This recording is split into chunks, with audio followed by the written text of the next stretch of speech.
ఇక డీటెయిల్స్ లోకి వెళ్తే రాష్ట్రంలో మత సామరస్యాన్ని పాటిస్తూ అన్ని వర్గాల ప్రజలకు సమన్యాయం అందిస్తున్న పార్టీ ఏదైనా ఉందంటే అది తెలుగుదేశం పార్టీయేనని కాకినాడ సిటీ ఎమ్మెల్యే వనమాడి కొండబాబు పేర్కొన్నారు. మహమ్మద్ ప్రవక్త జన్మదినాన్ని పురస్కరించుకుని కాకినాడ నగరంలో ముస్లిం మైనార్టీ వర్గాల ఆధ్వర్యంలో ఈద్ మిలాదున్ నబీ వేడుకలను భక్తి శ్రద్ధలతో నిర్వహించారు. ఈ సందర్భంగా జయరామారావుపేట నుంచి భారీ ర్యాలీ నిర్వహించగా నగరంలోని వివిధ ప్రాంతాల నుంచి పెద్ద సంఖ్యలో ముస్లిం సోదరులు పాల్గొన్నారు. జయరామారావుపేట నుంచి ప్రారంభమైన ర్యాలీ జగన్నాథపురం వంతెన, సినిమా రోడ్, సంత చెరువు, కల్పనా సెంటర్, ఆనందభారతి గ్రౌండ్స్, చిన్న మార్కెట్ మీదుగా టూ టౌన్ మెయిన్ రోడ్డుకు చేరుకుని తిరిగి జగన్నాథపురంలో మస్జిద్ ఏ అజాం వరకు కొనసాగింది. ర్యాలీ కల్పనా సెంటర్కి చేరుకున్న సందర్భంగా సిటీ ఎమ్మెల్యే వనమాడి కొండబాబు స్వాగతం పలికారు. ఈ సందర్భంగా టీడీపీ మైనార్టీ సెల్ నాయకుల ఎమ్మెల్యేను ఘనంగా సత్కరించారు. అనంతరం ప్రభుత్వ ఖాజీ ఇమాం గౌజ్ మొహద్దీన్తో కలిసి ఎమ్మెల్యే వనమాడి కొండబాబు మీడియాతో మాట్లాడారు. మహమ్మద్ ప్రవక్త ప్రపంచానికి అందించిన శాంతి, సోదరభావం, మానవతా విలువలు నేటి సమాజానికి ఎంతో అవసరమన్నారు. ప్రవక్త బోధించిన మార్గంలో ప్రతి ఒక్కరు నడుస్తూ శాంతియుత సమాజ నిర్మాణానికి కృషి చేయాలన్నారు. రాష్ట్రంలో అన్ని మతాల, అన్ని వర్గాల ప్రజలు సోదరభావంతో జీవించేలా తెలుగుదేశం ప్రభుత్వం కృషి చేస్తోందని ఎమ్మెల్యే పేర్కొన్నారు. మైనార్టీల సంక్షేమం, అభివృద్ధికి ప్రభుత్వం ప్రాధాన్యత ఇస్తుందన్నారు. ప్రభుత్వ ఖాజీ ఇమాం గౌజ్ మొహద్దీన్ మాట్లాడుతూ మహమ్మద్ ప్రవక్త జన్మదినాన్ని పురస్కరించుకుని కాకినాడ నగరంలో పెద్ద ఎత్తున ర్యాలీ నిర్వహిస్తున్నట్లు తెలిపారు. ర్యాలీకి సహకరించిన అధికారులు, ప్రజాప్రతినిధులు, నాయకులు, ముస్లిం సోదరులకు కృతజ్ఞతలు తెలిపారు. ఈ సందర్భంగా ఎమ్మెల్యే వనమాడి కొండబాబు ర్యాలీలో పాల్గొన్న ముస్లిం సోదరులకు స్వీట్లు పంపిణీ చేసి ఈద్ మిలాదున్ నబీ శుభాకాంక్షలు తెలిపారు. ఈ కార్యక్రమంలో రాష్ట్ర Muslim minority finance corporation director SK Rahim, Tajuddin Khan, Ali, Ansar, Karim, Syed, TDP నాయకులు మల్లెపూడి వీరుతో పాటు పలువురు మైనార్టీ నాయకులు, కార్యకర్తలు, నగరానికి చెందిన పెద్ద సంఖ్యలో ముస్లిం సోదరులు పాల్గొన్నారు.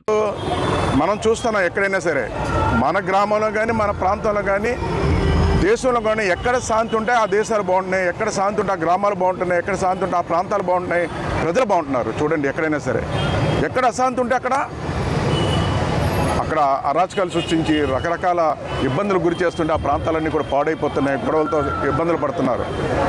ఈరోజు చూస్తున్నాం మనం, మొన్న యుద్ధం జరిగింది. అక్కడే మహమ్మద్ ప్రవక్త కానీ ఆలోచన విధానంతో శాంతి కానీ పాటించుంటే ఆ యుద్ధాలు జరగవండి. మనసుతో ఆలోచించుంటే జరగవు. ఆ యుద్ధం రావడం వల్ల ఆ రెండు దేశాలకు కాదండి, ప్రపంచం అంతా ఇబ్బందులు వచ్చాయండి. అలాంటి దృష్టిలో పెట్టుకునే మహమ్మద్ ప్రవక్త ఆయన అన్ని సంవత్సరాల క్రితమే ఆ సందేశం ఇచ్చారు. అది పాటించమని నేను కోరుతున్నాను కూడా ఈ సందర్భంగా తెలియజేస్తున్నా. అదేవిధంగా చూస్తున్నాం, మన ఈ దేశంలో అనేక కులాలు ఉన్నాయి, అనేక మతాలు ఉన్నాయండి. ఎవరి వాళ్ళ మతాన్ని గౌరవించుకోవాలి, ఎవరి కులాన్ని గౌరవించుకోవాలి కాదంటే నేను తప్పులేదు. కానీ మతం పేరుతో, కులాల పేరుతో కొంతమంది వ్యక్తులండి స్వార్థంతో పనిచేస్తున్నారండి.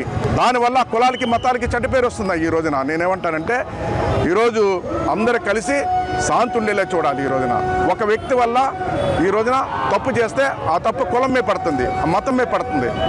అలాంటి ఒక వ్యక్తి కోసం మనం ఆలోచించకూడదు. ఈ రోజున సమాజం కోసం ఆలోచించడం కోసం అందరూ ఐక్యతతో ఉండి సమాజం బాగు కోసం కోరాలి. మహమ్మద్ ప్రవక్త సందేశం ఏదుందో అందరూ కూడా పాటించాలని ఈ సందర్భంగా తెలియజేస్తున్నాం.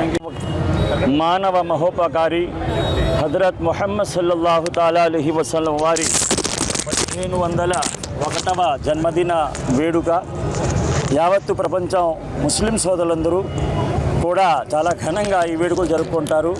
మహాప్రవక్త సల్లల్లాహు తాలా అలైహి వసల్లం వారు 100 సంవత్సరాల కింద కాదు, 1000 సంవత్సరాల క్రింద కాకుండా 1500 సంవత్సరాల క్రితం యావత్తు సమాజానికి ఒకటే సందేశం ఇచ్చారు. మానవు ఎవడైనా సరే ఆయన మానవునికి సమాన గౌరవం కల్పించాలి. ఏ మతాన్ని కూడా కించపరచకూడదు. ఏ మతపరుడైనా సరే వాడికి సోదర భావంతో మెలగాలి అని మా ప్రవక్త సల్లల్లాహు తాలా అలైహి వసల్లం వారు మాకు సందేశం ఇచ్చారు. ఈరోజు ఈ ప్రవక్త జన్మదిన సందర్భంగా ఈ పవిత్ర ఊరేగింపుకు సహకరించిన స్థానిక ఎమ్మెల్యే శ్రీ వనమాడి కొండబాబు గారికి, అలాగే పోలీసు సిబ్బంది వారికి కూడా, ఎస్పీ వారికి, అడిషనల్ ఎస్పీ వారికి కూడా మా ముస్లిం సమాజం తరపున నేను హృదయపూర్వకంగా మా ముస్లిం సమాజం తరపున ధన్యవాదాలు తెలుపుతూ నమస్కృతి. అస్సలాము అలైకుం వరహమతుల్లాహి తఆలా.